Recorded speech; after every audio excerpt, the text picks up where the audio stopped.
이럴 수가. 24년 동안 미친 듯이 찾아 헤맸던 내 아들이 바로 내 곁에서 숨 쉬고 있었다고요? 손에 든 유전자 검사 보고서가 바들바들 떨렸습니다. 윤도윤 친모 이은주. 그 이름을 읽는 순간 제 심장이 터질 듯 뛰었고 온몸에서 식은땀이 흘러내렸어요. 안 돼. 이건 아니야. 절대 그럴 리 없어. 오늘의 사연을 시작하기 전에 무료로 하실 수 있는 구독과 좋아요 한번 눌러주시면 사연을 전해드리는데 큰 힘이 됩니다. 달별 사연을 찾아주신 분들께 감사드리고 달과 별처럼 반짝이는 이야기를 통해 감동과 여운을 전달해 드릴게요. 사연 시작합니다. 2025년 4월 10일 부산 해운대 메디컬 타워 33층 이사장실. 바다가 내려다 보이는 통유리 너머로 어둠만이 펼쳐져 있었습니다. 불빛이 하나둘 꺼져가던 그 밤, 저는 남편 강민석이 평생 지켜온 금고 앞에 서 있었습니다. 심장마비로 세상을 떠난 지 석 달. 장례를 치르고 재단 이사장직을 승계한 뒤 처음으로 금고를 열게 되었죠. 떨리는 손으로 비밀번호를 눌렀습니다. 남편의 생일 틀렸습니다. 결혼기념일 또 틀렸습니다. 답답함이 목을 조여왔어요. 마지막으로 눌러본 숫자 1998년 3월 15일. 우리 아들 하영이의 생일이었습니다. 찰칵 금고가 열렸습니다. 그 순간 제 가슴속 어딘가가 쿵 하고 내려앉았어요. 남편은 24년이 지난 지금까지도 하영이의 생일을 금고 비밀번호로 간직하고 있었던 겁니다. 안에는 갈색 봉투 3개가 있었습니다. 첫 번째 봉투 겉면엔 남편의 필체로 이렇게 적혀 있었습니다. 은주에게 진실. 심장이 빠르게 뛰기 시작했습니다. 봉투를 열자 여러 장의 서류가 나왔습니다. 유전자 친자 확인 검사 보고서, 검사 의뢰인 강민석, 검사 대상 윤도윤만 27세, 검사 기준 이은주 배우자, 검사 결과 친모 확률 99.99%, 숫자가 눈앞에서 흐려졌습니다. 윤도윤, 우리 재단 기획실 비서, 2년 전 공개 채용으로 들어온 성실한 청년. 매일 제 일정을 챙기고 회의 자료를 준비하고 조용히 제 옆에서 일하던 그 아이였어요. 손에서 힘이 빠져 서류가 바닥에 떨어질 뻔했습니다. 아니야. 설마. 그럴 리 없어. 하지만 숫자는 거짓말을 하지 않았습니다. 99.99%. 완전한 친자 관계. 그 아래엔 남편의 손글씨 편지가 있었습니다. 은주에게. 이 편지를 읽는다는 건 내가 세상을 떠났다는 뜻이겠지. 미안해. 24년 동안 숨겨왔어. 하지만 이제는 말해야만 해. 윤도윤. 그 청년이 우리 아들 하영이야. 2년 전 면접장에서 처음 봤을 때 심장이 멎는 줄 알았지. 웃는 모습, 말투, 걸음걸이까지 모든 게 하영이었어.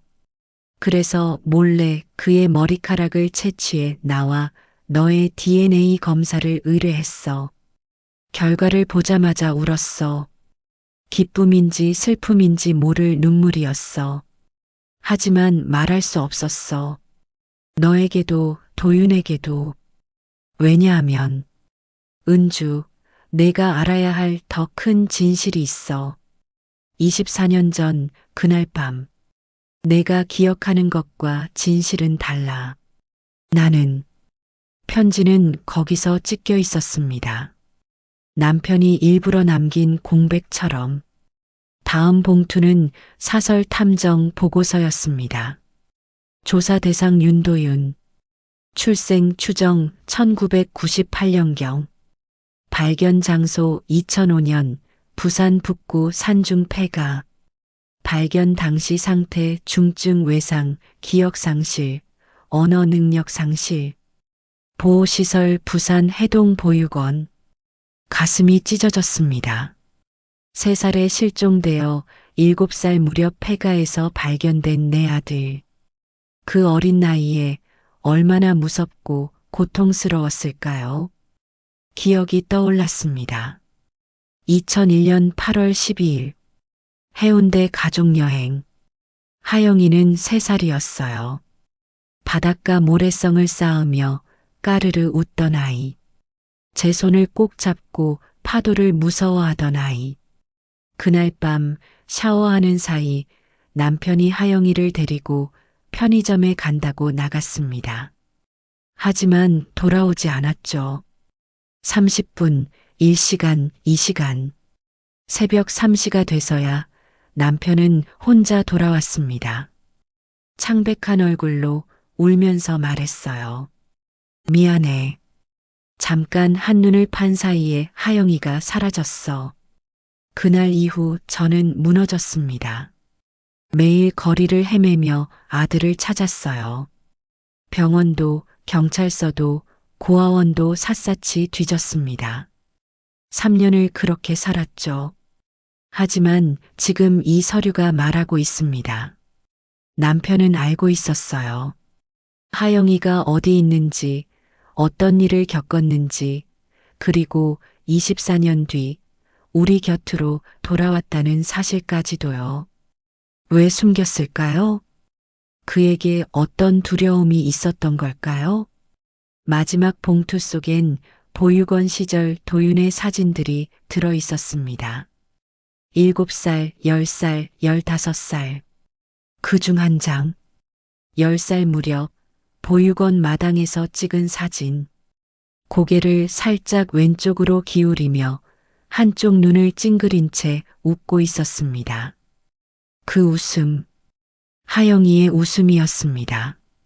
3살 때 파도 앞에서 지었던 바로 그 미소. 손이 떨려 사진을 떨어뜨렸습니다. 서류들이 흩어지고 그 사이 작은 메모지 하나가 나왔습니다. 남편의 글씨였습니다. 도윤이가 재단에 지원한 건 우연이 아닐지도 몰라. 혹시 그도 무언가를 느낀 걸까? 혈연의 끈이란 게 정말 있는 걸까? 나는 그를 곁에 두고 싶었어. 하지만 진실을 말할 용기가 없었어.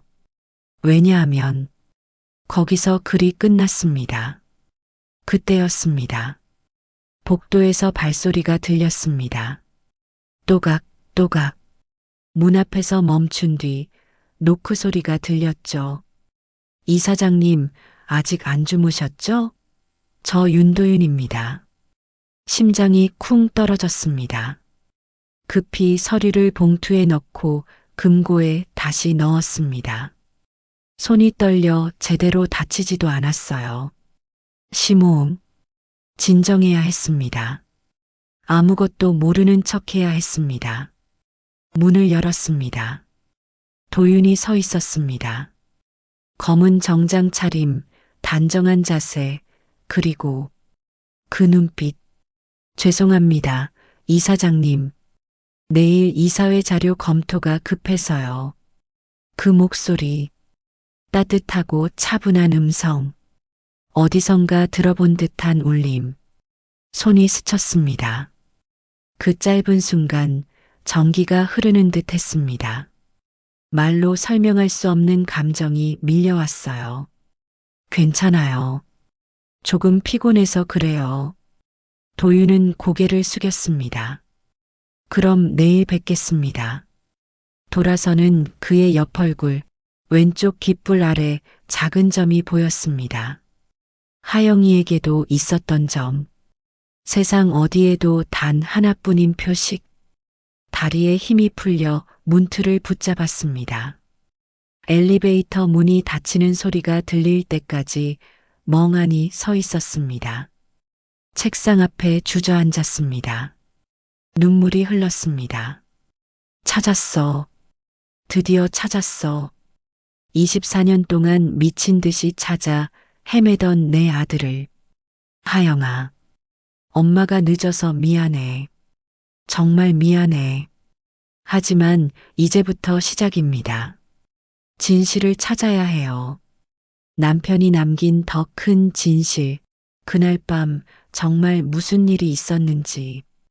그리고 도윤은 알고 있을까요? 자신이 누구인지, 자신의 진짜 이름이 무엇인지. 창밖을 바라봤습니다.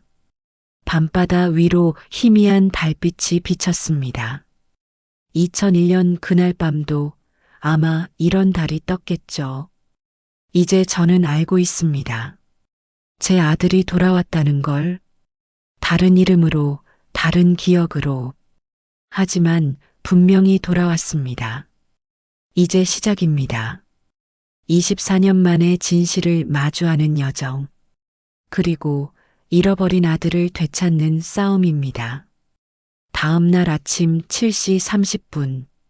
이사장실 문을 여는 순간 심장이 다시 요동치기 시작했습니다. 도윤이 벌써 와 있었어요. 비서 책상에 앉아 오늘 일정을 정리하고 있었습니다. 좋은 아침입니다. 이사장님. 그가 자리에서 일어나 공손히 인사했습니다. 아, 네. 좋은 아침. 제 목소리가 떨렸습니다. 어젯밤 한숨도 자지 못했어요. 금고 속 서류를 몇 번이고 다시 읽었고 남편의 편지를 외울 정도로 되뇌었습니다. 그리고 20살 때 찍어둔 하영이 사진들을 한 장 한 장 꺼내보았죠. 커피 준비했습니다. 도윤이 따뜻한 커피 잔을 제 책상 위에 놓았습니다. 김이 모락모락 피어올랐어요. 설탕 2스푼, 크림 조금. 평소 드시는 대로 탔습니다. 그 순간 가슴이 철렁 내려앉았습니다. 하영이도 그랬어요. 3살밖에 안 됐는데도 제가 달콤한 걸 좋아한다는 걸 알고 아침마다 제 컵에 설탕을 몰래 넣곤 했죠. 작은 손으로 설탕을 흘리면 깔깔 웃으며 혀로했던 그 모습이 떠올랐습니다. 고마워요. 커피를 받으며 도윤의 손을 봤어요. 길고 가늘고 단정한 손. 남편의 손을 닮았지만 손등의 흉터는 제 것과 같은 자리였습니다. 저도 어릴 때 뜨거운 물에 데어 왼손 손등에 흉터가 있거든요. 도윤에게도 같은 자리에 같은 크기의 흉터가 있었습니다. 오늘 오전 9시에 신축병동 준공식, 11시에 재단 이사회, 오후 2시에 의료진 회의가 있습니다. 도윤이 태블릿을 보여주며 설명했습니다. 그때 그는 왼손 검지로 턱을 살짝 두드렸어요. 생각할 때 나오는 습관이었습니다. 하영이도 그랬죠. 어린 시절 무언가 고민할 때면 꼭 왼손으로 턱을 톡톡 건드렸어요. 제 입술이 떨렸습니다. 이사장님? 도윤이 걱정스러운 표정으로 물었습니다. 안색이 어제보다 더 안 좋으신데요. 병원 검진 예약을 잡아드릴까요? 괜찮아요. 그냥 조금 피곤해서요. 또다시 거짓말이 나왔습니다.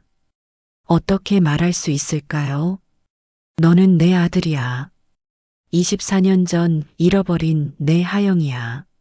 아니요, 아직은 말할 수 없었어요. 확실한 증거가 더 필요했습니다. 오전 회의를 마치고 점심시간. 임원 식당에서 혼자 식사하고 있는데 도윤이 보였어요. 구석 자리에서 조용히 밥을 먹고 있었습니다. 다른 직원들은 무리지어 웃고 떠들었지만 그는 늘 혼자였죠. 가슴이 미어졌습니다. 24년 동안 그 아이는 얼마나 외로웠을까요? 보육원에서 자라며 부모 없는 아이로 살아왔겠죠. 명절이면 다른 아이들은 가족을 만나러 가고 그는 홀로 남아 울었을 겁니다. 도윤이 젓가락을 멈추고 창밖을 바라봤습니다. 그 눈빛이 공허했습니다. 무언가를 그리워하고 잃어버린 무엇을 찾는 듯한 눈빛이었어요. 그 순간 2001년 여름밤의 기억이 떠올랐습니다. 2001년 8월 12일 밤 10시 해운대 마린시티 호텔. 샤워를 마치고 나왔을 때 남편과 하영이가 없었어요. 휴대폰을 확인하니 문자가 와 있었습니다. 하영이가 아이스크림 사달라 해서 편의점 다녀올게. 30분이 지나도 돌아오지 않았어요. 불안해지기 시작했습니다. 전화를 걸었지만 받지 않았어요. 1시간, 2시간. 가슴이 미칠 듯이 뛰었죠. 새벽 3시가 되어서야 남편이 돌아왔습니다. 혼자였습니다. 얼굴이 새하얗게 질려 있었고 옷에는 흙이 묻어 있었습니다. 하영이는 어디 있어? 달려가서 그의 옷깃을 붙잡았습니다. 남편이 무릎을 꿇으며 울었습니다. 미안해, 은주야. 편의점 앞에서 잠깐 한눈을 판 사이에 하영이가 사라졌어. 경찰에 신고했어. 믿을 수 없었어요. CCTV도 목격자도 없었습니다.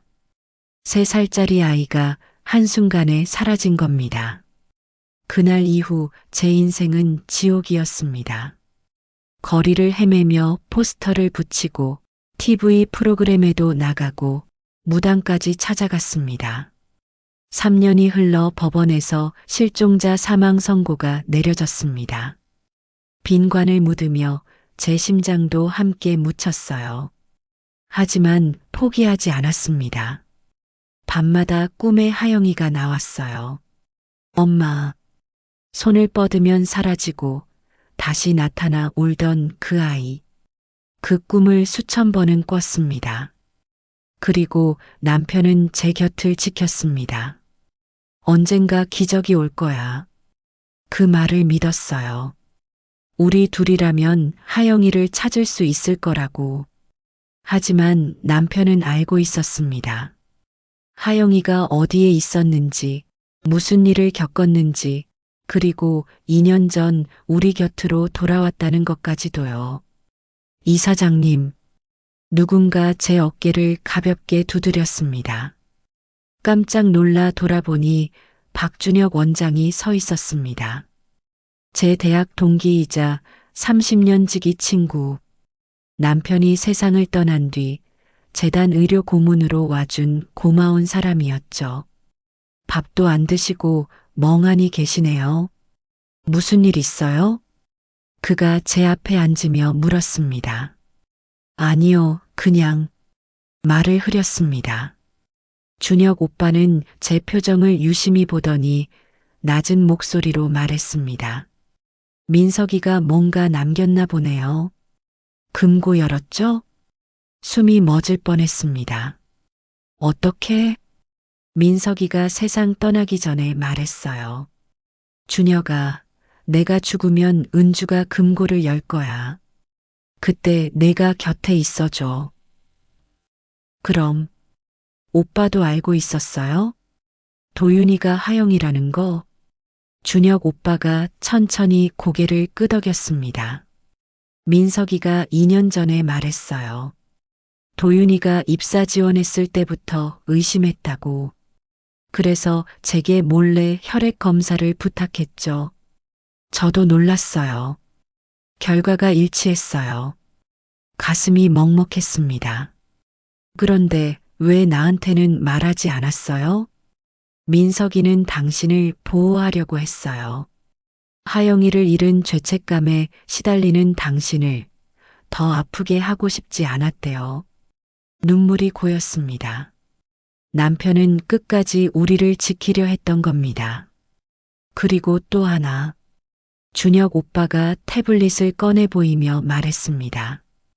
도윤이 혈액형 확인해 봤어요? 아니요. 왜요? AB형이에요. 당신이랑 같아요. 그리고 여기 그가 화면을 확대했습니다. 특이사항 두부 후면부 외상 흔적. 추정 시기 3, 4세경. 중증 타박상으로 인한 것으로 보이며 당시 적절한 치료를 받지 못한 것으로 추정됨. 손이 떨렸습니다. 이게 기억을 잃게 한 상처인가요? 그럴 가능성이 높아요. 그 나이에 그런 충격이면 역행성 기억 상실이 충분히 올 수 있죠. 그때 복도에서 웃음소리가 들렸습니다. 고개를 돌리자 도윤이었습니다. 다른 직원과 이야기하며 웃고 있었어요. 왼쪽으로 고개를 살짝 기울이고 한쪽 눈을 찡그리며 그 웃음, 그 표정, 하영이의 웃음이었습니다. 24년이 지나도 그 웃음만은 변하지 않았습니다. 이사장님 괜찮아요? 준혁 오빠가 조심스럽게 물었습니다. 오빠, 제 목소리가 떨렸습니다. 민석이가 정말 심장마비로 죽은 걸까요? 준혁 오빠의 표정이 굳었습니다. 왜 그런 걸 묻죠? 금고 안의 편지에 더 큰 진실이 있다고 했어요. 2001년 그날 밤에 대해 그 부분이 찢겨 있었어요. 일부러 감춘 거예요. 준혁 오빠가 한숨을 쉬었습니다. 민석이는 마지막 며칠 동안 많이 괴로워했어요. 병원에 와서 그랬죠. 준혁아, 사람이 20년 넘게 거짓말을 하고 살면 그게 벌을 받는 걸까? 무슨 뜻이에요? 나도 몰라요. 하지만 민석이는 뭔가 결심한 눈빛이었어요. 이제 모든 걸 은주에게 말하겠다. 그게 마지막이었어요. 그리고 사흘 뒤 심장마비로 쓰러졌습니다. 가슴이 답답했습니다. 남편은 진실을 말하려다 세상을 떠난 걸까요? 오빠, 하나만 더 물어볼게요. 그날 밤, 정말 편의점에서 하영이가 사라진 게 맞아요? 준혁 오빠의 얼굴이 창백해졌습니다. 이사장님, 그건 오빠도 알고 있죠? 제발 말해주세요. 제가 알아야 해요. 긴 침묵이 흘렀습니다. 그가 조용히 말했습니다.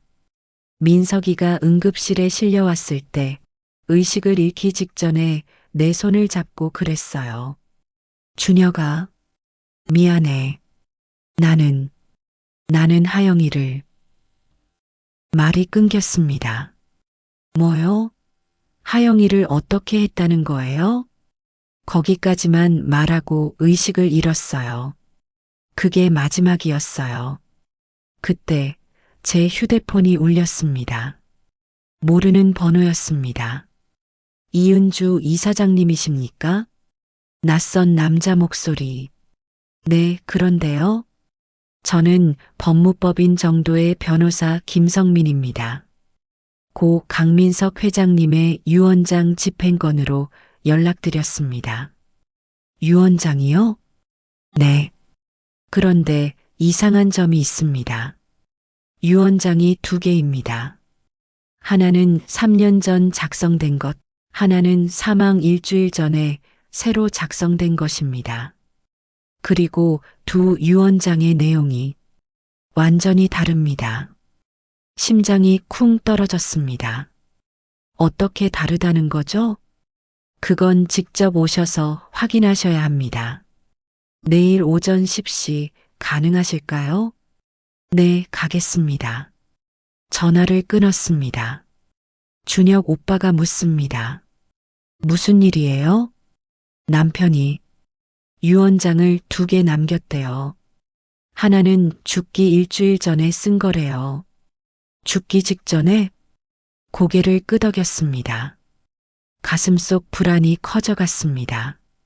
남편은 대체 무슨 비밀을 품고 있었던 걸까요? 창밖을 바라봤습니다. 도윤이 주차장으로 걸어가고 있었습니다. 햇빛이 그의 뒷모습을 비추고 있었어요. 조금 굽은 어깨, 천천히 걷는 걸음걸이. 하영이의 모습 그대로였습니다. 내 아들이에요. 저 아이가 분명 내 아들이에요. 그런데 왜 이렇게 불안할까요? 남편이 숨긴 진실, 찢어진 편지, 그리고 죽기 직전에 쓴 유언장. 모든 게 하나의 큰 비밀을 가리키고 있었습니다. 그 비밀의 중심에는 도윤 아니 하영이가 있었습니다. 내일이면 알 수 있을까요? 2001년 그날 밤 정말로 무슨 일이 있었는지, 남편이 마지막까지 숨기려 했던 그 더 큰 진실이 무엇인지 손이 떨렸습니다. 두려웠어요. 하지만 알아야만 했습니다. 내 아들을 위해서라도. 2025년 4월 11일 오전 10시 부산 서면의 법무법인 정도 앞에 섰습니다. 20층짜리 유리 건물. 손끝이 떨렸습니다. 이 안에 남편이 남긴 마지막 진실이 있었습니다. 엘리베이터를 타고 15층으로 올라가며 심장이 미친 듯이 뛰었어요. 문이 열리자 정중한 자세로 남자가 다가왔습니다. 이은주 이사장님이시죠? 기다리고 있었습니다. 그는 40대 중반쯤 되어 보였어요. 변호사 김성민입니다. 상담실로 안내받았습니다. 책상 위에 2개의 봉투가 놓여 있었어요. 하나는 낡았고 하나는 새 것처럼 깨끗했습니다. 이쪽이 3년 전에 작성된 유언장입니다. 김 변호사가 낡은 봉투를 가리켰습니다. 그리고 이쪽이 사망 일주일 전에 새로 작성된 겁니다. 내용이 어떻게 다르죠?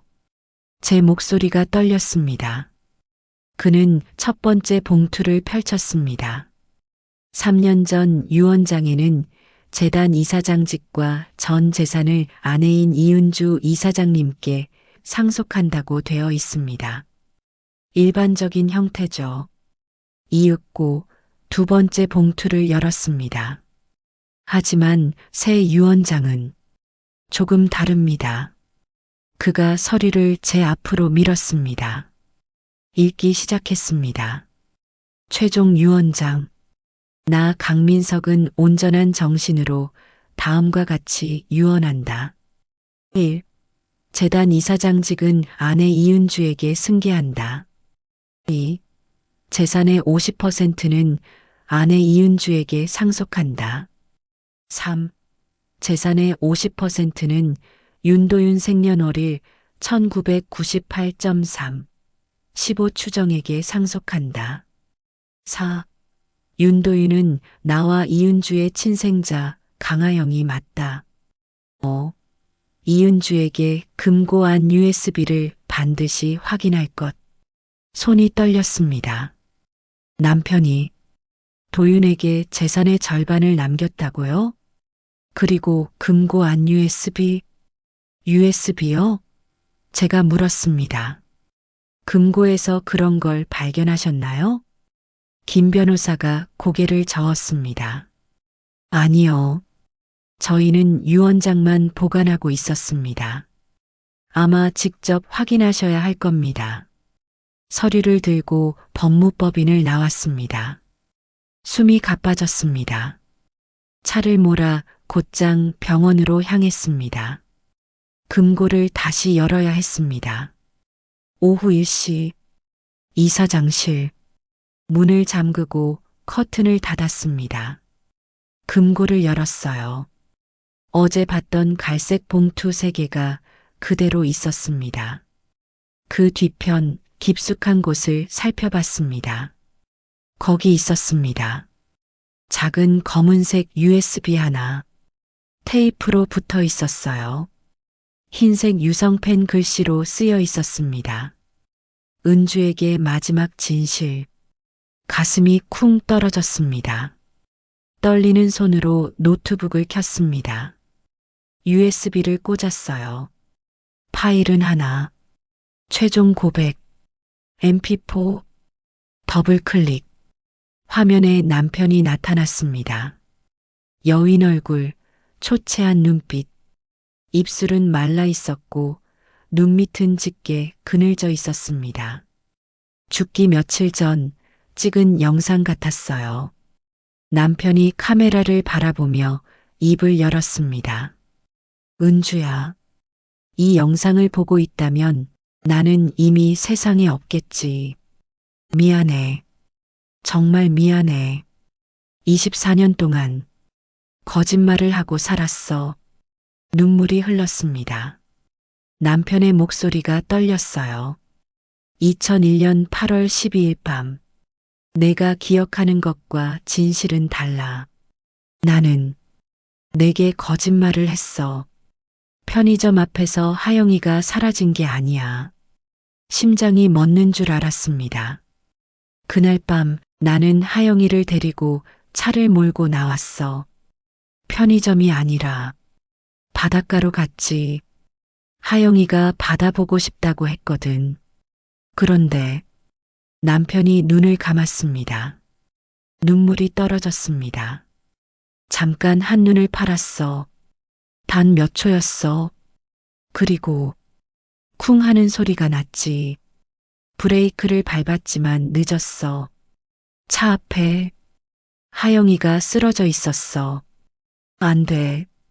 제 입에서 신음이 새어나왔습니다. 하영이를 안았어. 머리에서 피가 나왔어. 의식이 없었지. 병원에 데려가야 했는데 남편이 얼굴을 감쌌습니다. 두려웠어. 음주운전은 아니었지만 내 과실이었어. 경찰에 신고하면 모든 게 끝날 것 같았어. 사업도 재단도 우리 삶도. 그래서 하영이를 태우고 산속으로 갔어. 폐가가 하나 있었거든. 거기 하영이를 눕히고 담요로 덮고 물과 과자를 옆에 두고 떠나왔어. 온몸이 굳었습니다. 다음 날 아침 다시 갔어. 병원에 데려가려 했는데 하영이가 없었어. 누군가 데려간 거야. 그래서 경찰에 거짓 신고를 했어. 편의점 앞에서 사라졌다고. 남편이 카메라를 똑바로 봤습니다. 눈이 붉게 충혈되어 있었습니다. 그 후 20년 넘게 찾았어.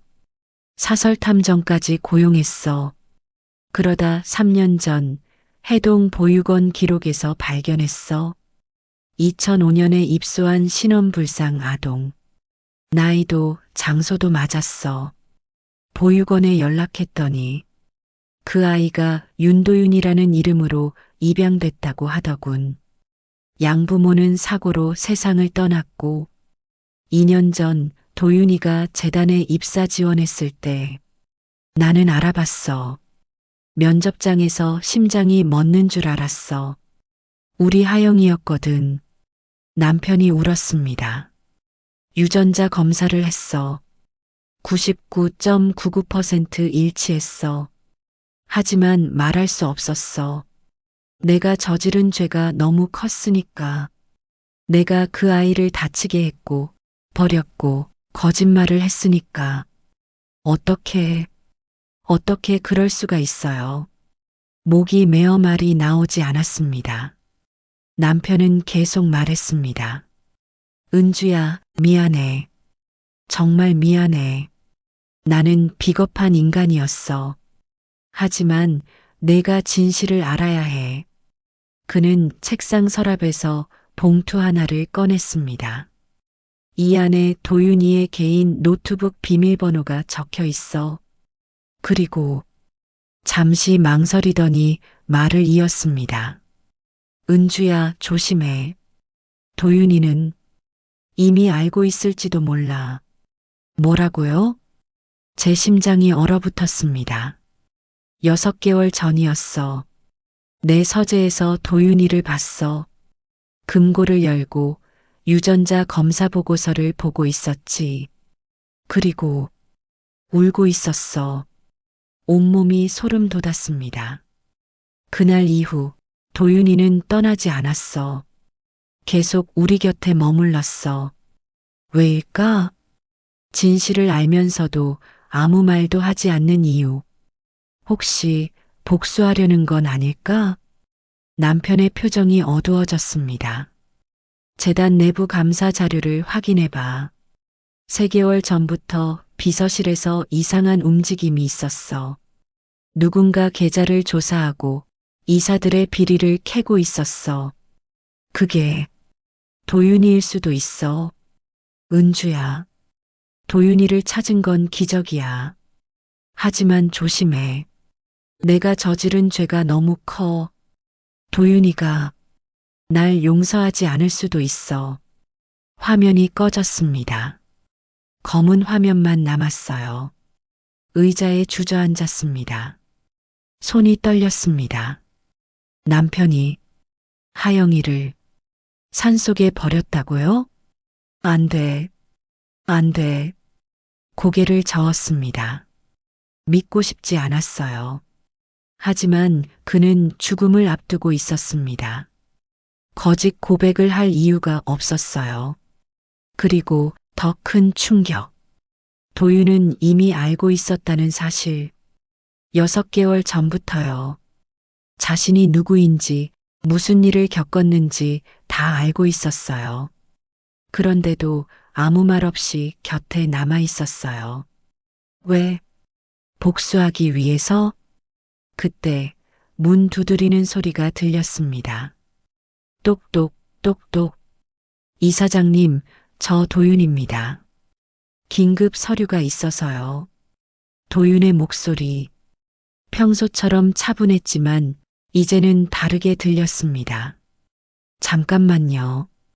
급히 USB를 금고에 넣었습니다. 거울을 보았습니다. 얼굴이 창백했어요. 숨을 고르고 문을 열었습니다. 도윤이 서 있었습니다. 정장 차림 서류를 들고 평소처럼 공손하게 미소 짓고 있었어요. 하지만 그 미소가 이젠 다르게 보였어요. 무언가를 숨기고 있는 얼굴처럼. 이사회 의결 서류입니다. 오늘 중 결제가 필요하다고 합니다. 그의 손에서 서류를 받았습니다. 눈빛을 살폈어요. 분노, 증오, 복수심? 아무것도 없었습니다. 그저 평온함. 그 평온함이 오히려 더 무서웠습니다. 이사장님, 괜찮으세요? 괜찮아요. 그냥 좀 피곤해서요. 무리하지 마세요.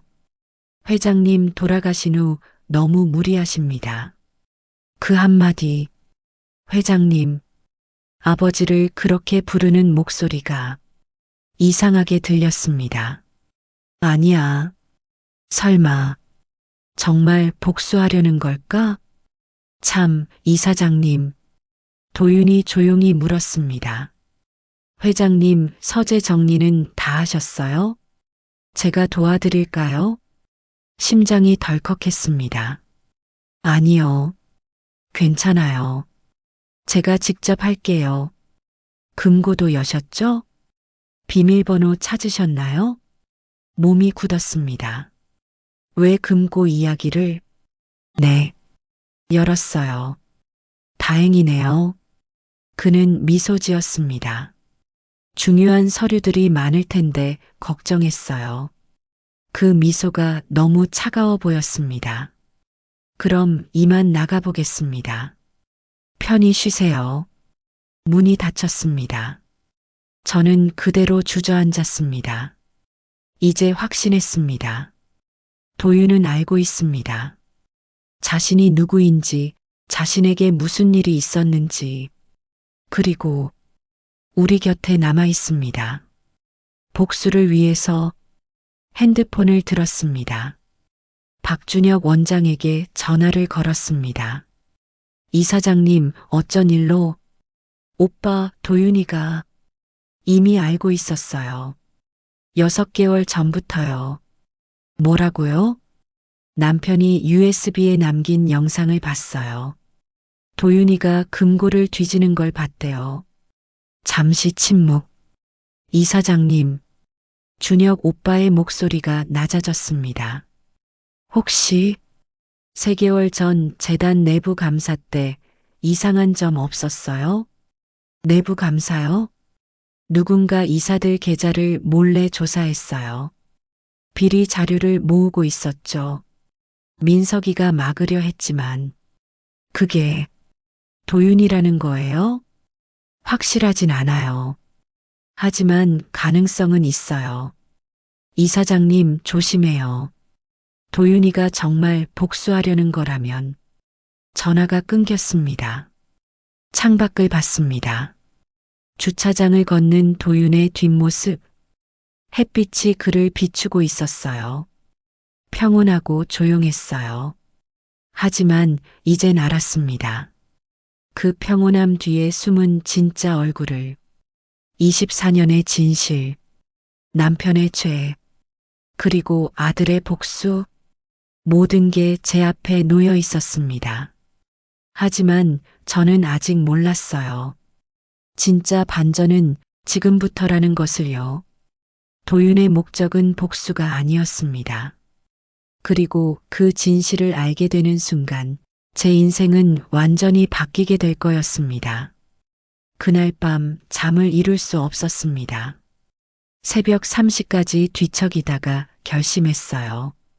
도윤의 진짜 의도, 남편이 말했던 그 마지막 진실을 확인해야 했습니다. 2025년 4월 12일 토요일 아침, 직원들이 모두 쉬는 날이었습니다. 일부러 일찍 병원으로 향했습니다. 조용한 복도, 텅 빈 사무실, 심장이 미친 듯이 뛰었습니다. 도윤의 책상 앞에 섰어요. 서랍을 열었습니다. 손이 떨렸습니다. 노트북이 있었습니다. 전원을 켰어요. 비밀번호 창이 떴습니다. 남편이 USB에 남긴 메모를 떠올렸습니다. HYS 315 하영이의 이니셜 HY과 생일 1998년 3월 15일 입력했습니다. 찰칵 잠금이 풀렸습니다. 바탕화면에는 3개의 폴더가 있었습니다. 업무, 개인, 자료. 마우스를 제대로 움직일 수조차 없었어요. 개인 폴더를 클릭했습니다. 그 안에 여러 개의 파일이 있었는데 제 눈은 단 하나의 이름에 멈췄습니다. 진실, DOCX, 더블 클릭했습니다. 문서가 열렸습니다. 그건 일기였습니다. 도윤의 일기. 2023년 11월 15일. 오늘 재단에 입사 지원했다. 부산 메디컬 타워. 이은주 이사장. 강민석 회장. 24년 전 나를 버린 부모들이다. 기억은 없지만 보육원 원장님이 말씀해 주셨다. 발견된 장소, 나이, 시기. 나는 2001년 여름 해운대에서 실종된 강아영이 맞다. 가슴이 철렁 내려앉았습니다. 면접 날 처음으로 그들을 봤다. 강민석, 내 아버지라는 사람. 나를 보는 순간 그의 얼굴이 하얗게 질렸다. 알아봤다. 하지만 아무 말도 하지 않았다. 왜? 2024년 3월 5일. 입사한 지 3개월. 이은주 이사장을 가까이서 보면 볼수록 묘한 감정이 든다. 미워야 하는데 미워지지 않는다. 오히려 안쓰럽다. 그녀의 눈빛엔 깊고 오래된 슬픔이 있다. 손이 떨렸습니다. 눈물이 고였습니다. 2024년 6월 20일. 오늘 회장 서재에 들어갔다. 금고를 열었다. 비밀번호는 내 생일 1998년 3월 15일. 20년이 지나도 그들은 나를 기억하고 있었다. 유전자 검사 보고서를 발견했다. 친모 확률 99.99%. 나는 그들의 아들이었다. 강하영 내 진짜 이름. 그 순간 울었다. 버려진 게 아니었다. 사랑받았었다. 눈물이 주르륵 흘렀습니다. 화면이 번져 보였어요. 2024년 7월 1일. 더 조사했다. 2001년 그날 밤 무슨 일이 있었는지 사설 탐정을 고용했다. 결국 알았다. 교통사고였다. 강민석이 나를 다치게 하고 두려움에 산속 폐가에 두고 떠났다. 처음엔 분노했다. 하지만 이젠 이해한다. 그도 두려웠을 것이다. 그 한순간의 잘못이 평생의 죄가 되어버린 것이다. 2024년 8월 10일. 회장이 나를 유심히 본다. 눈치챈 걸까? 내가 알고 있다는 걸. 복도에서 마주쳤다. 그가 떨리는 목소리로 말했다. 도윤 씨, 괜찮은가? 나는 미소 지으며 대답했다. 네, 회장님. 괜찮습니다. 그의 눈에 눈물이 고여 있었다. 미안하다고 말하고 싶었을 것이다. 그래서 기다리기로 했다. 그가 먼저 말할 때까지. 2024년 9월 3일. 재단 내부를 조사하기 시작했다. 복수를 위해서가 아니다. 보호하기 위해서다.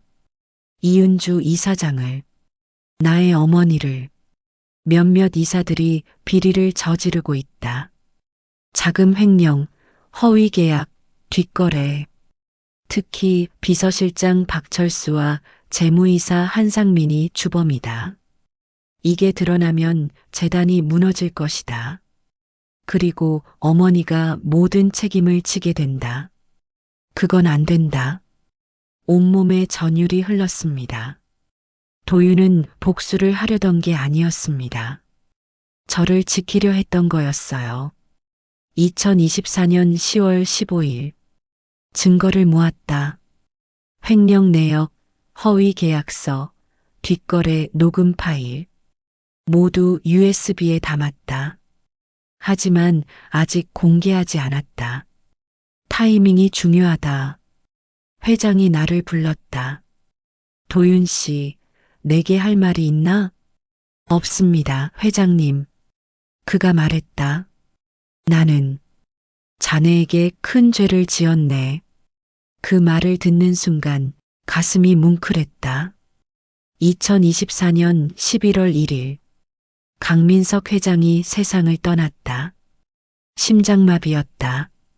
마지막까지 진실을 말하지 못하고 떠났다. 장례식에서 어머니를 봤다. 혼자 울고 계셨다.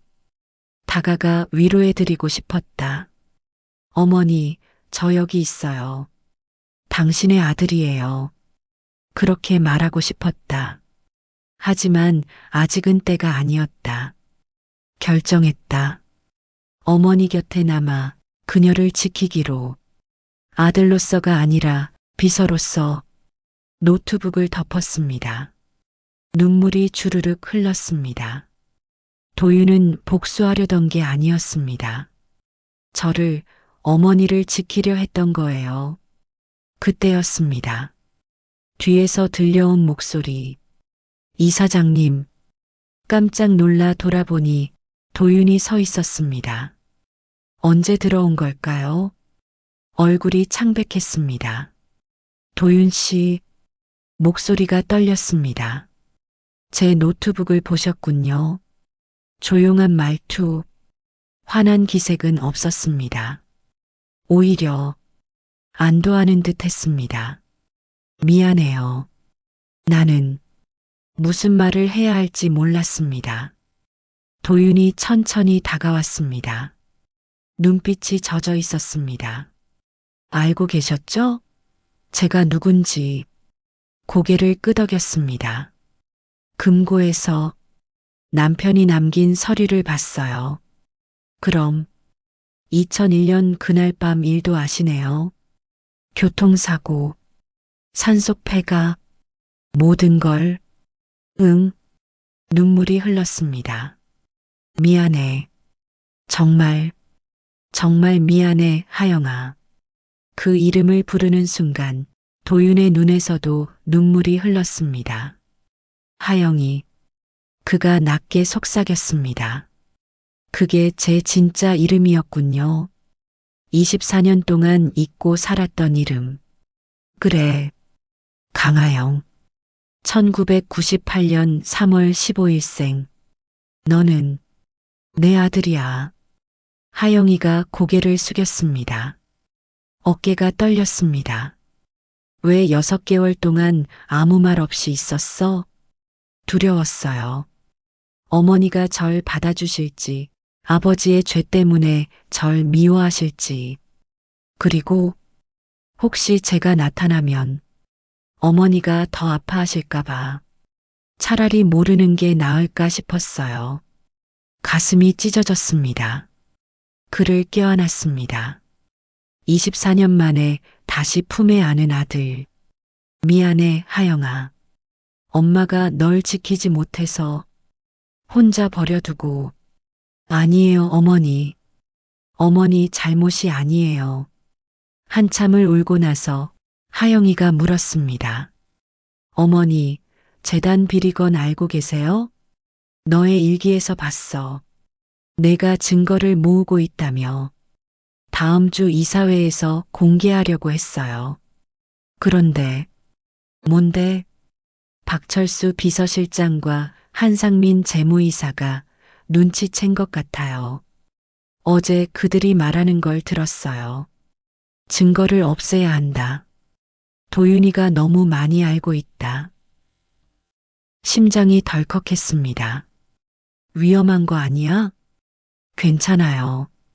증거는 안전하게 숨겨뒀어요. 하지만 그때 하영이 얼굴이 일그러졌습니다. 복부를 움켜쥐며 비틀거렸어요.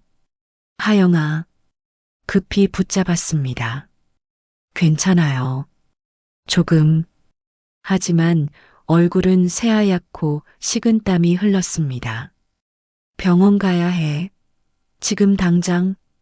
하영이를 부축했지만 그는 그대로 제 품에 쓰러졌습니다. 하영아, 하영아. 얼굴을 두드렸지만 반응이 없었습니다. 급히 전화를 걸었습니다.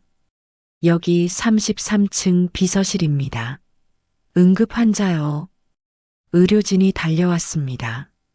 하영이를 들것에 실어 응급실로 향했습니다. 환자분과 무슨 관계세요? 간호사의 물음에 제 입에서 말이 튀어나왔습니다. 아들이에요. 제 아들이에요. 응급실. 의사들이 분주히 움직였습니다. 혈액 검사, 초음파, CT. 1시간이 지났습니다. 준혁 오빠가 달려왔습니다. 이사장님, 무슨 일이에요? 하영이가 쓰러졌어요. 뭐, 도윤이가요? 이제 하영이라고 불러줘요. 그게 진짜 이름이에요. 준혁 오빠가 제 손을 잡았습니다. 알았어요. 진정하세요. 괜찮을 거예요. 30분 후 담당 의사가 나왔습니다. 표정이 굳어 있었습니다. 환자의 신장 기능이 심각합니다. 무슨 말이에요? 양쪽 신장 기능이 20% 이하로 떨어져 있습니다. 급성 심부전입니다. 즉시 투석을 시작해야 하고 장기적으로는 신장 이식이 필요합니다. 다리에 힘이 빠졌습니다. 준혁 오빠가 저를 붙잡았습니다. 원인은요? 어릴 때 외상을 입었던 흔적이 있습니다. 게다가 영양실조와 과로, 스트레스가 겹쳐 급격히 악화된 듯합니다. 2001년 여름 산속 폐가. 그 끔찍한 기억이 떠올랐습니다. 버려졌던 그 시간. 얼마나 고통스러웠을까요? 신장 이식. 제가 줄 수 있나요? 의사가 고개를 들었습니다. 침모시라면 가능성이 높습니다. 하지만 정밀 검사가 필요합니다. 지금 당장 검사해 주세요. 목소리가 떨렸지만 단호했습니다. 이사장님, 위험한 수술입니다. 신중히. 상관없어요. 그의 말을 끊었습니다. 제 아들을 살리는 일이에요. 준혁 오빠가 제 어깨를 붙잡았습니다. 이사장님, 잠깐만 생각하시죠. 오빠, 눈을 마주봤습니다. 24년 동안 하영이를 지키지 못했어요. 이제라도 지켜야 해요. 이게 제가 해야 할 일이에요. 준혁 오빠의 눈가가 젖었습니다. 알았습니다. 제가 직접 검사하겠습니다. 최선을 다할게요. 그날 밤 하영이의 병실. 링거를 맞으며 잠든 아들의 손을 잡았습니다. 차가운 손이었어요. 하영아. 조용히 속삭였습니다. 괜찮을 거야. 엄마가 살려줄게. 이번엔 절대 놓지 않을 거야. 손을 꼭 잡았습니다. 따뜻하게 감싸주었습니다. 24년을 기다렸습니다. 이제 다시 시작이에요. 진짜 모자로서. 하지만 저는 아직 몰랐습니다. 더 큰 위험이 우리를 기다리고 있다는 걸. 그리고 하영이가 모은 증거 때문에 누군가 우리를 노리고 있다는 사실을. 이틀 후 준혁 오빠가 검사 결과를 들고 병실로 들어왔습니다. 손에 든 서류가 미세하게 떨리고 있었어요. 이사장님, 목소리에 울림이 섞여 있었습니다. 완벽해요. 조직 적합성 검사 결과가 거의 100%예요. 혈액형도 같고 HLA 적합도도 최상. 모자지간이라 그런가 봐요. 기적 같은 매칭이에요. 눈물이 차올랐습니다. 그럼 제가 하영이를 살릴 수 있는 거죠? 네. 준혁 오빠가 고개를 끄덕였습니다. 수술 일정 잡아요. 빨리 해야 해요. 하영이 상태가 계속 나빠지고 있어. 내일이에요. 내일 당장 해주세요. 이사장님, 신장 기증은 큰 수술이에요. 이사장님도 몸을 생각해야지요. 오빠. 그의 눈을 똑바로 바라봤어요. 24년 동안 하영이가 얼마나 고통받았는지 알아요? 3살의 산속에 버려지고 보육원에서 외롭게 자라다 양부모님까지 잃고 또 혼자가 됐어요. 엄마인 제가 그 옆에 없었어요. 이제라도 해야 해요. 내 몸 하나로 아들을 살릴 수 있다면 기꺼이 줄 거예요. 준혁 오빠가 천천히 고개를 끄덕였습니다. 알았어요. 내일 오전 8시로 수술 잡을게요. 그날 저녁 병실로 들어갔습니다. 투석을 받는 하영이의 모습, 여러 개의 링거줄, 삐삐 소리를 내는 모니터, 그 모든 게 가슴을 조여왔습니다. 어머니, 하영이가 힘없이 미소 지었습니다. 괜찮으세요? 병원에서 계속 계시면 안 돼요. 그 옆에 앉아 손을 잡았습니다. 여전히 차갑고 가늘었어요. 하영아, 내일 수술 받는다. 네. 투석만으로는 어렵다고 하더라고요. 엄마가 신장 줄게. 하영이의 눈이 커졌습니다. 뭐라고요? 검사 결과 나왔어. 완벽하게 일치한대. 내일 오전 8시 수술이야. 안 돼요. 하영이가 고개를 저었습니다. 어머니가 그런 위험한 일을. 위험하지 않아. 그의 손을 더 꽉 쥐었습니다. 엄마가 아들 살리는 건 당연한 거야. 24년 동안 못 지켜줬으니까 이제라도 지켜줄게. 하영이의 눈에서 눈물이 흘러내렸습니다. 어머니, 저는, 정말 괜찮은 걸까요? 제가 이 가족의 아들로 돌아와도 되는 걸까요? 아버지가 저지른 죄 때문에 가슴이 미어졌습니다. 하영아, 그건 내 잘못이 아니야. 너의 아버지는 실수했어. 무서워서, 두려워서 잘못된 선택을 한 거야. 하지만 평생 후회하며 살았어. 너를 찾으려고 애썼고, 너를 그리워했어. 하영이가 조용히 고개를 끄덕였습니다. 알아요. 아버지가 남긴 편지에서 봤어요. 하영아, 미안하다. 아빠는 용서받을 수 없는 죄를 지었다. 매년 제 생일마다 편지를 썼더라고요. 그래. 그 사람은 나쁜 아버지가 아니었어. 그저 나약했던 사람일 뿐이야. 두 사람은 한참 동안 말없이 손을 잡고 있었습니다. 그때 병실 문이 열렸습니다. 비서실장 박철수, 재무이사 한상민이 들어왔어요. 억지 미소를 띤 얼굴이었습니다. 이사장님, 문병 왔습니다. 박철수가 말했습니다. 도윤 씨, 많이 아프시죠? 하영이가 경계의 눈빛을 보냈습니다. 과일 좀 사왔습니다. 한상민이 바구니를 내려놓았습니다. 빨리 회복하시길 바랍니다. 고마워요. 차갑게 대답했습니다. 하지만 환자가 쉬어야 해요. 나가주시겠어요? 박철수의 얼굴이 굳었습니다. 이사장님, 잠깐만요. 할 말이 있습니다. 여기서 하세요. 그들이 눈빛을 주고받았습니다. 다음 주 이사회 건인데요. 도윤 씨가 준비하던 보고서 말입니다. 심장이 쿵 떨어졌습니다. 하영이가 모았던 비리 증거 말이었어요. 무슨 보고서요? 모른 척 했습니다. 재단 내부 감사 자료요. 한상민이 말했습니다. 혹시 그 자료가 어디 있는지 아십니까? 왜요?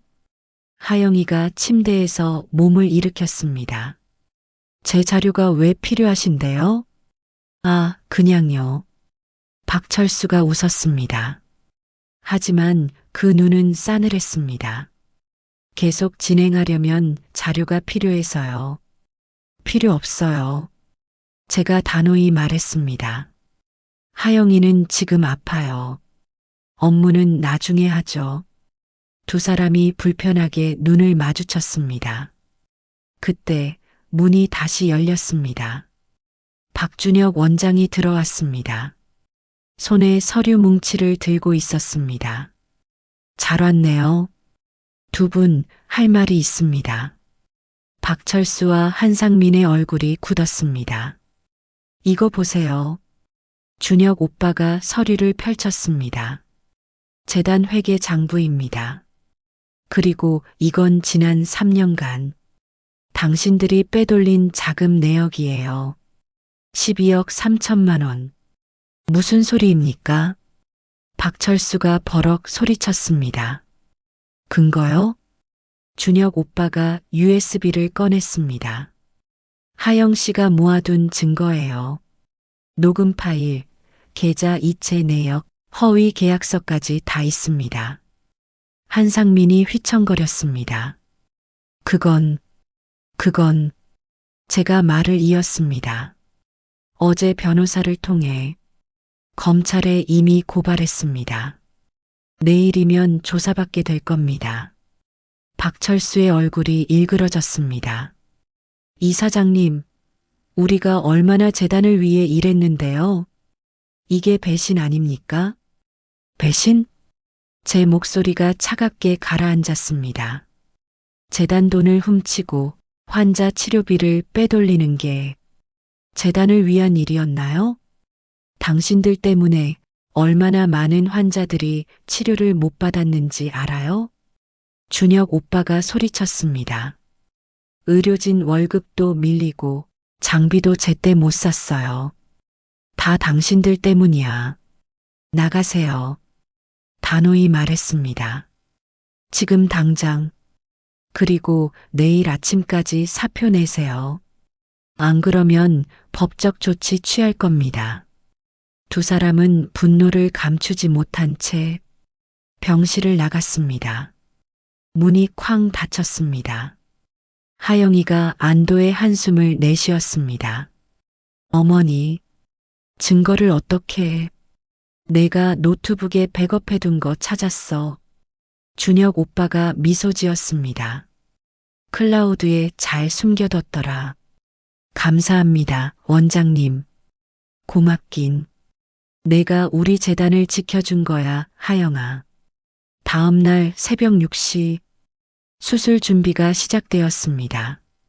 수술복으로 갈아입고 침대에 누웠습니다. 옆 침대에는 하영이가 있었습니다. 어머니, 하영이가 손을 잡았습니다. 무섭지 않으세요? 응. 미소 지었습니다. 하나도 안 무서워. 이제야 진짜 엄마가 되는 것 같아. 저는 무서워요. 하영이의 목소리가 떨렸습니다. 혹시 어머니께 무슨 일이라도 생기면 아무 일도 안 생겨. 그의 손을 꽉 쥐었습니다. 우리 둘 다 깨어날 거야. 그리고 새로운 시작을 할 거야. 진짜 모자로서 간호사들이 들것을 밀고 왔습니다. 수술실로 향했습니다. 복도를 지나며 직원들이 줄지어 서 있었습니다. 이사장님, 힘내세요. 하영 씨, 건강하게 돌아오세요. 눈물이 났습니다. 그들은 모두 우리 가족이었습니다. 수술실 문이 열렸습니다.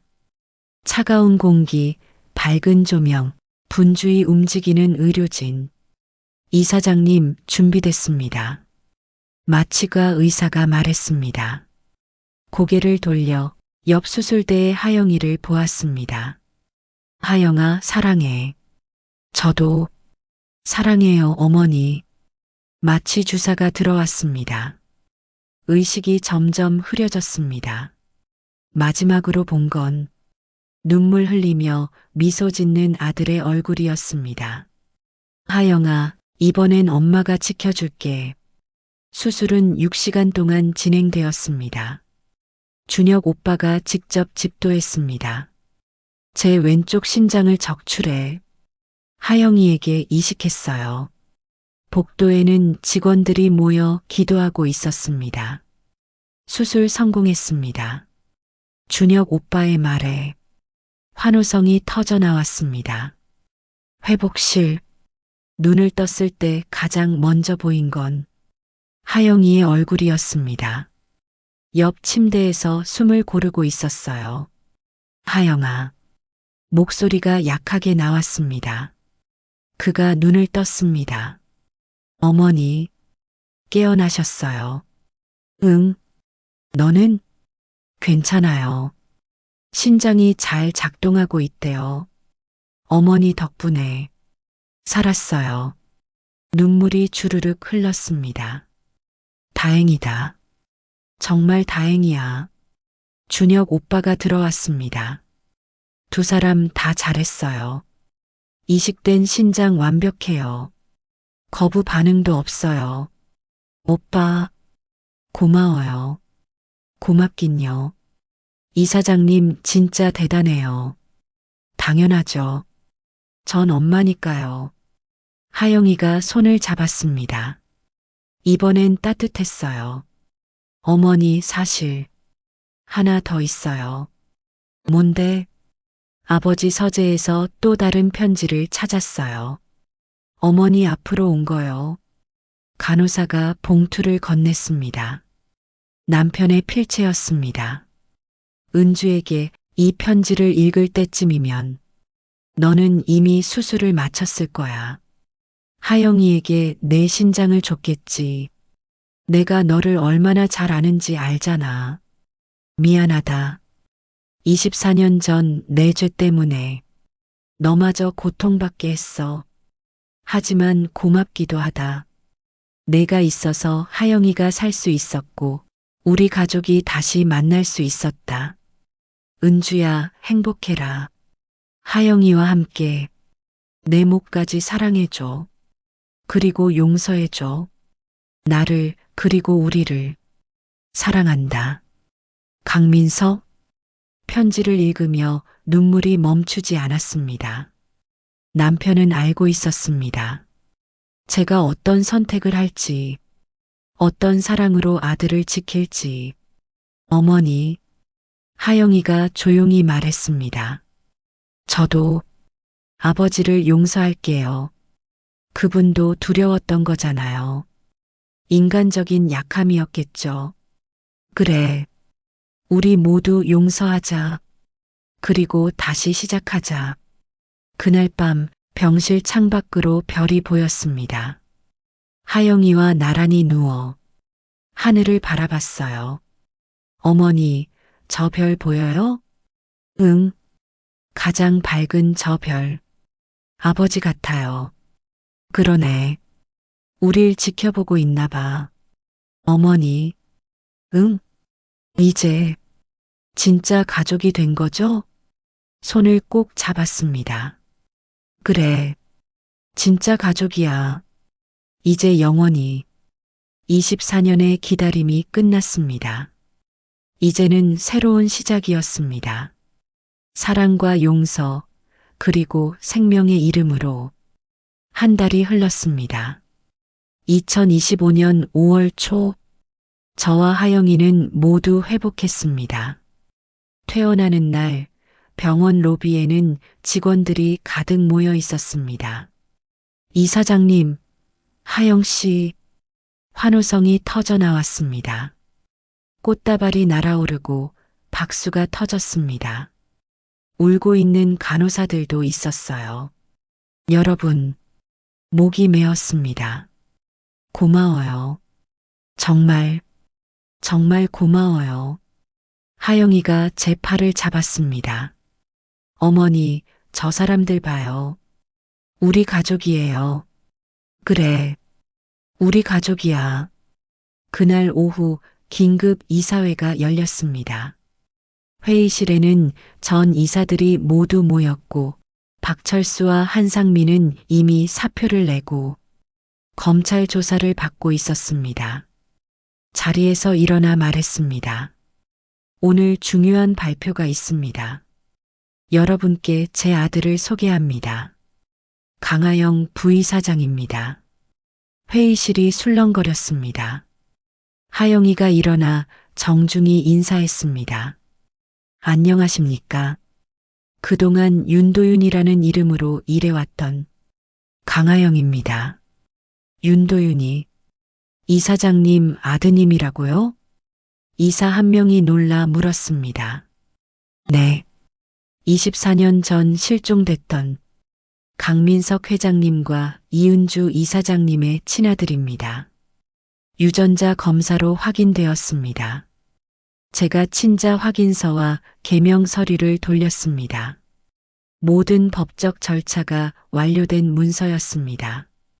그리고 오늘부로 강하영을 재단 부이사장으로 임명합니다. 잠시 정적이 흘렀지만 이내 한 이사가 박수를 치기 시작했습니다.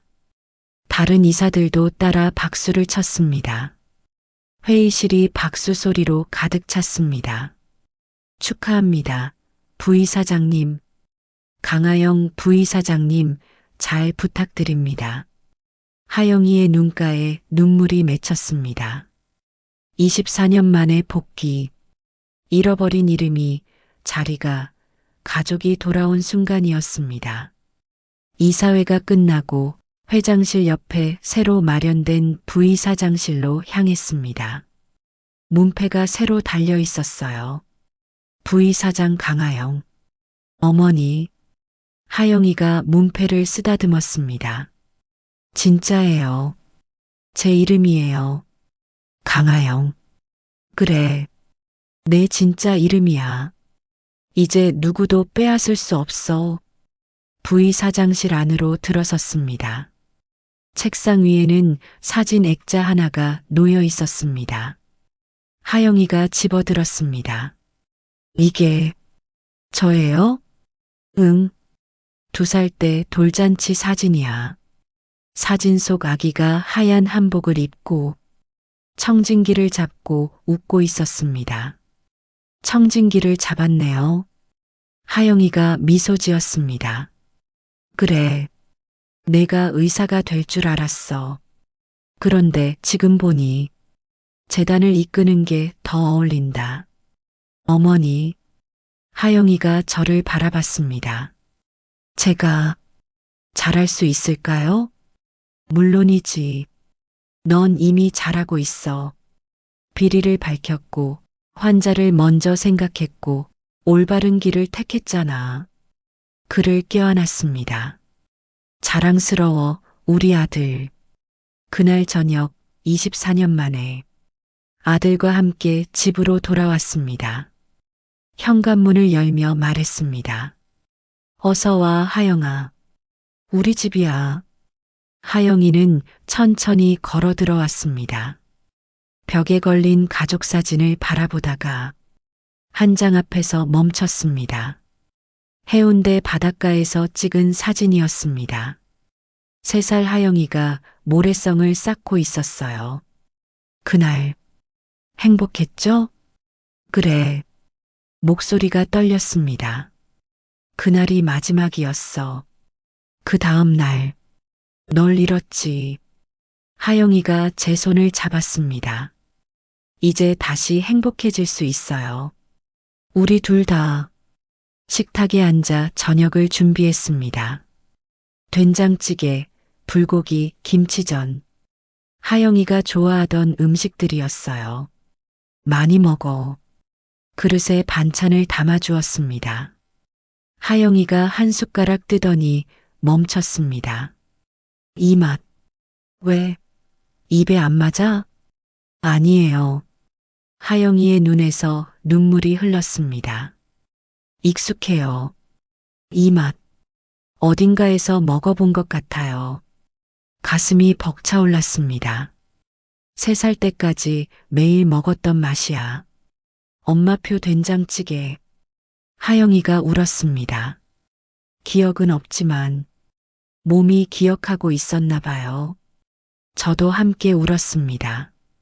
24년의 세월이 우리를 갈라놓았지만 모자의 연은 단 한순간도 끊어지지 않았습니다.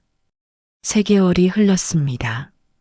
재단은 안정을 되찾고 있었습니다. 횡령 자금은 회수되었고 비리 연루자들은 정리되었습니다. 하영이는 새로운 부이사장으로서 놀라운 열정을 보여주었습니다. 의료진과 직접 소통하고 환자 중심의 재단으로 바꿔나갔습니다. 어느 날 오후 하영이가 제 방으로 찾아왔습니다. 어머니, 제안이 있어요. 뭔데? 강민석 장학재단을 만들고 싶어요. 부모 없이 자라는 아이들, 저 같은 아이들을 위한 재단이요. 눈물이 고였습니다. 좋은 생각이야. 내 아버지도 좋아하실 거야. 그리고 매년 의료 봉사도 하려고요. 소외된 지역 아이들에게 무료 진료를. 그래. 다 하자. 우리가 받은 기적을 다른 사람들에게 나누자. 그날 저녁 하영이와 함께 남편의 묘소를 찾았습니다. 부산 외곽 조용한 언덕. 묘비 앞에 국화꽃을 내려놓았습니다. 절을 올렸습니다. 여보, 묘비를 쓰다듬으며 말했습니다. 하영이 데려왔어요. 우리 아들 살아서 돌아왔어요. 하영이가 무릎을 꿇고 절했습니다. 아버지, 저 하영이에요. 이제야 인사드려요. 따뜻한 바람이 불었습니다. 마치 남편이 대답하는 듯 했습니다. 아버지, 하영이가 조용히 말했습니다. 이제 용서해요. 그날의 실수, 그 두려움. 저도 이해해요. 사람은 누구나 약할 수 있으니까요. 그의 손을 꼭 잡았습니다. 그리고 감사해요. 저를 찾으려 애써주시고 엄마를 사랑해 주셔서. 눈물이 흘러내렸습니다. 하영이를 안았습니다. 여보, 들었죠? 우리 아들이 이렇게 훌륭하게 컸어요. 당신 닮아 책임감 있고 나 닮아 따뜻한 아이로 자랐어요. 묘비 위로 햇살이 부드럽게 내려앉았습니다. 1년 후 2026년 봄 해운대 바닷가. 그때와 똑같은 바다. 하지만 마음은 달랐습니다. 어머니, 여기가. 하영이가 주변을 둘러봤습니다. 그래. 24년 전 마지막으로 우리가 함께 있었던 곳. 하영이가 신발을 벗고 바닷물에 발을 담갔습니다. 차가워요. 그땐 울었지. 바닷물이 차갑다고. 하영이가 웃었습니다. 기억은 없는데 왠지 알 것 같아요. 모래 위에 나란히 앉았습니다. 어머니, 하영이가 말했습니다. 행복해요. 정말로. 나도 행복해. 그 긴 세월 동안 저를 찾으셨죠. 응. 하지만 후회 안 해. 결국 너를 다시 찾았으니까. 하영이가 제 어깨에 머리를 기댔습니다. 저도 찾았어요. 제가 누구인지, 어디서 왔는지, 그리고 어디로 가야 하는지. 바람이 불었습니다. 따뜻한 봄바람이었어요. 어머니, 저기 봐요. 하늘을 가리켰습니다. 갈매기들이 푸른 하늘을 자유롭게 날고 있었습니다. 우리도 저렇게 날 수 있을까요? 우린 이미 날고 있어. 그의 손을 잡았습니다. 과거에서도 아픔에서도 자유로워졌잖아. 그날 저녁 강민석 장학재단 출범식이 열렸습니다. 200명의 보육원 아이들이 초대받았습니다. 단상에 선 하영이가 말했습니다. 저도 여러분처럼 부모 없이 자랐습니다. 하지만 포기하지 않았습니다. 공부했고 일했고 꿈을 꿨습니다. 그리고 기적처럼 가족을 찾았습니다. 아이들이 숨죽여 들었습니다. 여러분도 할 수 있어요.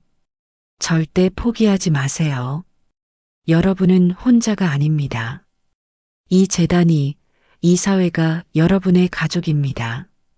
박수가 터졌습니다. 아이들이 울면서 박수를 쳤습니다. 한 아이가 다가와 물었습니다. 부이사장님, 저도 부모님을 찾을 수 있을까요? 하영이가 무릎을 꿇고 눈높이를 맞췄습니다. 그럼 꼭 찾을 수 있어. 아니면 새로운 가족을 만날 수도 있고, 중요한 건 포기하지 않는 거야. 아이가 하영이를 껴안았습니다. 하영이도 아이를 안았습니다. 그 모습을 보며 저는 울었습니다. 이번엔 슬픔이 아닌 행복의 눈물이었습니다. 그날 밤 거실 소파에 앉아 차를 마셨습니다. 어머니, 하영이가 말했습니다. 오늘 그 아이 봤어요. 저 같았어요. 20년 전에 저. 응, 나도 봤어. 앞으로 그 아이들, 우리처럼 방황하지 않게 도와주고 싶어요. 그래. 함께 하자. 우리가 받은 기적을 나누자. 하영이가 미소 지었습니다. 어머니, 하나 물어봐도 돼요? 뭔데? 만약 제가 돌아오지 않았다면 어떻게 하셨을까요? 잠시 침묵했습니다. 계속 찾았을 거야. 죽는 날까지. 왜요? 넌 내 아들이니까.